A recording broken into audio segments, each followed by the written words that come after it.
Hello, everyone. I'm Bo from Brutal Commentary, and today I'll be breaking down our next matchup for UFC 323.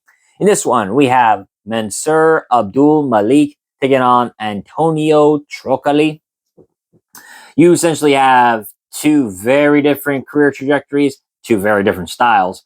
As you have Mansur, who's undefeated, a pretty good prospect in the middleweight division, full of energy, precision, and finishing power.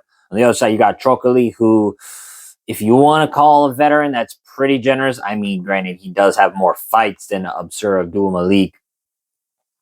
So I suppose you could say veteran, who's a bit of a tall, tricky striker / submission artist.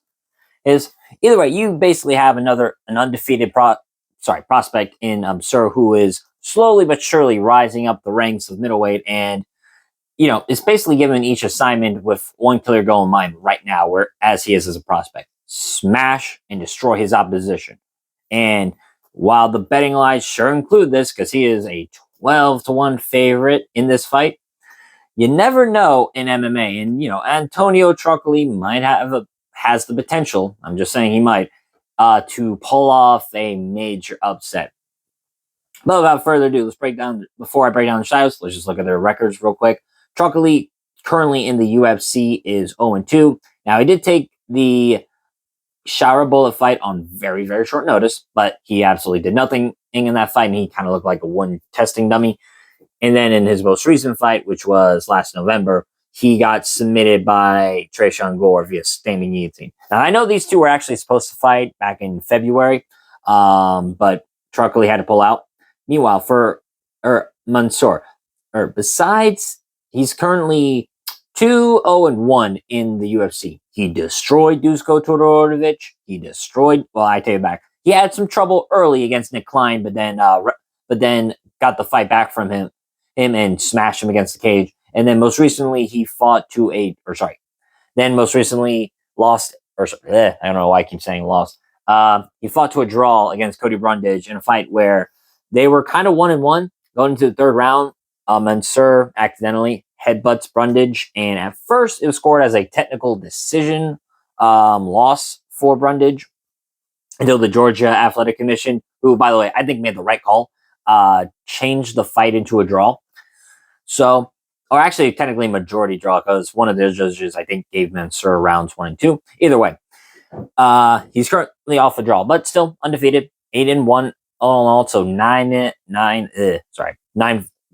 fights into his career. As I said, for Trócoli, more or less could call him a veteran in this fight, because he is 12-5 overall. So, he has 17 fights, so that's about 6 more fights than Mansur. But without further ado, let's break down their styles.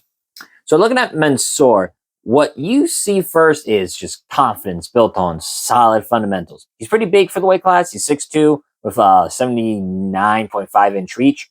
And every time he steps up, and every time he's stepped up so far from regional shows to the UFC, he's shown a really good mix of athleticism and composure. Mansur fights with speed and power, and his record kind of tells the story. Even before stepping into UFC, he had missed a string of finishes, whether it be knockouts or submissions. But what stands out is he doesn't solely rely on brawling or wild swings. He picks his moments pretty well. He probes with strikes, tests reactions, and often he senses, and once he senses kind of softness or like a moment of weakness, that's when he explodes. His strikes tend to be clean, precise, and bang right through, right when the defenses drops or the guard opens. He doesn't throw recklessly; he throws with purpose. He's honestly got pretty good composure for a prospect, similar in vein to a Batier Gutier, where you look at the guy, he's a physical specimen, you think, oh, he's just gonna try and smash through you. Whatever you throw at him, be damned. No, he's very composed, he's very smart, he's very technical. Mansur fights similar to that. I wouldn't say as composed, but similar level of controlled aggression and composure that you want to see out of a prospect.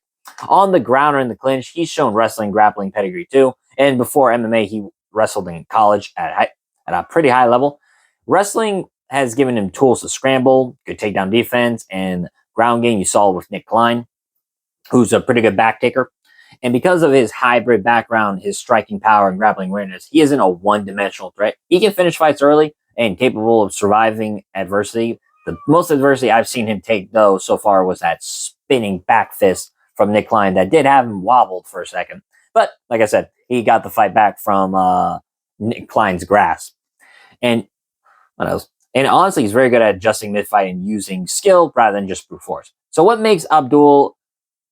you get with Abdul-Malik, I should say, sorry, is a dynamic, unpredictable fighter who blends athleticism, technical striking, and grappling awareness and finishing instinct. When he's sharp, he can show he can be.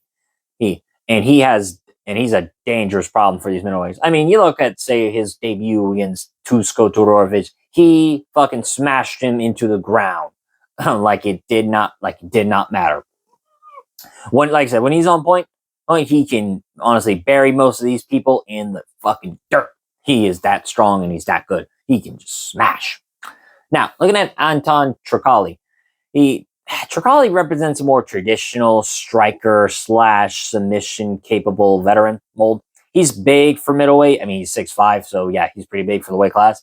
With reach, range, and a striking foundation rooted in Muay Thai and a more set-up approach. Trócoli brings a mixed record. He has won, by all means, knockout, submission, and decision.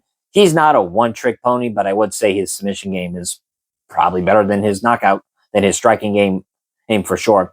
And his experience shows in versatility. He is capable of grinding fights, mixing striking and grappling, and looking for opportunities to finish, or whether standing or on the ground. Now, on the feet, Trócoli likes to use his size and reach advantages with his long limbs and orthodox stance. He can keep opponents at distance, throw strikes from range, and use Muay Thai-style clinch and striking opportunities if things get in close. His background gives him tools to threaten with takedowns, submissions, or catch opponents off balance if they rush in. And so that mix of striking plus grappling potential makes him dangerous if he's able to mix it all. But let's be clear here. He's not looked good at all in this UFC level. Oh, it's been very shaky. He's taken damage. And when fighters pressure him with pace and volume, he has shown vulnerabilities. He's capable of finishing fights, but he also carries risk. Even if his timing defenses don't hold up under pressure, he is exposed. So in short, you got Trócoli, who is more or less a veteran, middleweight with size, reach, and a Muay Thai striking base, and the ability to mix in grappling and submissions. He is potentially dangerous if he can control range and slow a fight down, but he's not the kind of fighter who dominates pace or overwhelms opponent with athleticism. See where I'm getting at with this? So, how these styles match up, you basically have a fast, athletic, dynamic athlete in a striker / grappler in Abdul-Malik. More of a, I would say, boxer wrestler type versus the rangy, more calculated striker / submission hybrid in Trócoli. So I think if Abdul lands early with those sharp, powerful strikes, he is going to make it a quick night in the office. Let me be clear on this. For Trócoli. Because Trócoli will not have a chance to get his rhythm in, a chance to settle. Mansur's speed and hungriness would force Trócoli into reactive mode, make him defensive and prevent him from using his reach advantage or grappling tools efficiently. And once Trócoli starts reacting, openings are gonna appear, and then Abdul-Malik is going to, for lack of a better term, just drive him through the dirt. I had the best chance, and I'm being generous here. If Trócoli tries to play the range game, keep distance, use reach, and slow down exchanges, maybe mix in a clinch or takedown, he could tilt the fight in his favor, especially if he lands first and makes Malik pay for overcommitting. But for that to work, Trócoli needs to be patient, composed, and defensive, and he is not that. Looking at what we know, speed, power, finishing instincts, and wrestling grappling awareness on one side versus the experience, reach, and striking grappling mix on the other, I gotta easily go with Mansur Abdul-Malik. Honestly, he should win by whatever he wants. I've said it before against Yakayev when he fought Rafael Sequeira. I'll say it again. Mansur Abdul-Malik's ability to blend athleticism, technique, and finishing abilities make it so that I think he should win the fight by whatever he wants. He really should. He can either knock out Antonio Trócoli standing. He could smash him with ground and pound if he implements his wrestling, or he could submit him. I think he can do whatever he wants to him, and I really don't think Trócoli has a chance. If he loses, if Mansur Abdul-Malik loses, I don't know if his career will ever recover, and I do not know how many people would actually put faith in him anymore. I'm going to be very clear on what I think his chances are, and I think Mansur's chances are astronomical. So let me be clear on that. So I'm picking Mansur Abdul-Malik, and if I were to pick exactly how he were to win, I'd say probably TKO. I think he can hurt Trócoli on the feet early, drop him, and then finish it off with ground and pound because he's got accurate, strong, and powerful ground and pound. So with that being said, I've been Bo from Brutal Commentary. That's been my prediction on this fight. If you like the video, leave a like, subscribe, and comment down below on who you think is going to win. But until then, stay calm, stay respectful, and enjoy the violence. I'll see y'all next time.